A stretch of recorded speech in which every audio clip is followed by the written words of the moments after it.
Hey everyone, this video is to help with one of the two assignments that is assigned due on March 20th. Specifically, I know for a lot of our students at Bronx Arts Middle, there's a lot of intimidation that goes into when we're given a poem. So I just wanted to talk about, and I'm going to present this so that you can see what I'm saying as I'm saying it. There's a lot of intimidation, confusion, or just generally being overwhelmed when a poem is assigned. And so I wanted to give just some tips and tricks around what the difference is between how we approach a poem and how we approach a traditional text or a long form text. So what makes poems so challenging?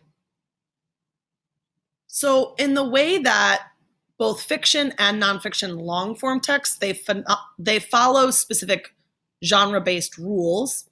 They follow grammar rules.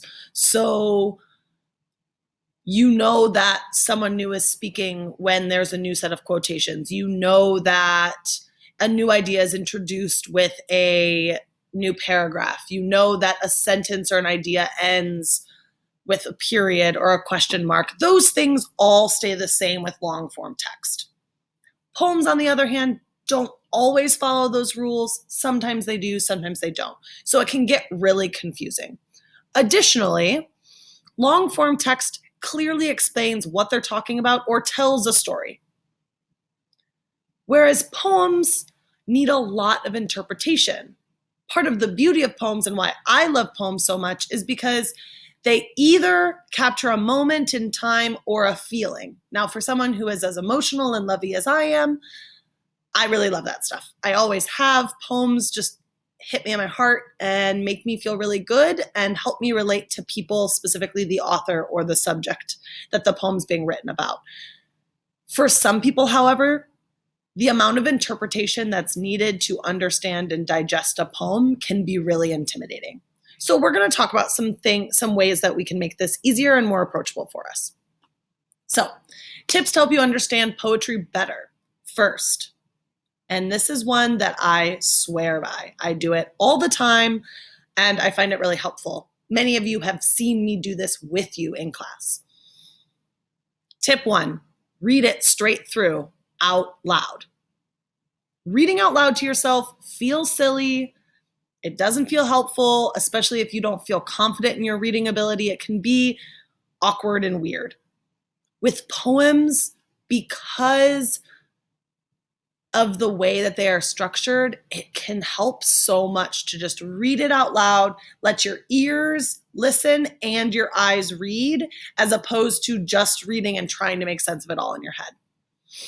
Tip 2, decide, is it describing a feeling or an event, or both? So lots of poems do both, but for the most part, a poem is either trying to capture a feeling or it's trying to talk about an event. Sometimes it's both, but typically it's one or the other. Decide what it is that will help focus you when you're thinking about what the poem is talking about. Tip 3, focus on and jot down what you do understand first. Focus on the positives. If you understand what the setting is or who the narrator is, that's great. Write it down. If you aren't sure about a lot of the vocabulary, but you know that they're using a lot of happy words or a lot of things that make you think that someone's happy, jot that down. That's valuable information that will help you decode the rest of the poem. Focus on the positives. It's really, really important, especially when we're learning a new skill. Tip 4, if you aren't sure, take a risk and make sure you find supporting evidence, right? This has always been something we've talked about in my classroom, but becoming independent and taking a risk, even when you're not sure, is a part of what makes ELA something that either people love or people hate. Oftentimes, there's more than one right answer.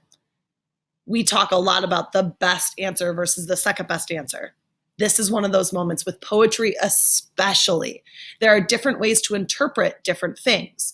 So if you're going to make a claim, answering a short response question in particular, make sure you have strong evidence and explain that evidence fully.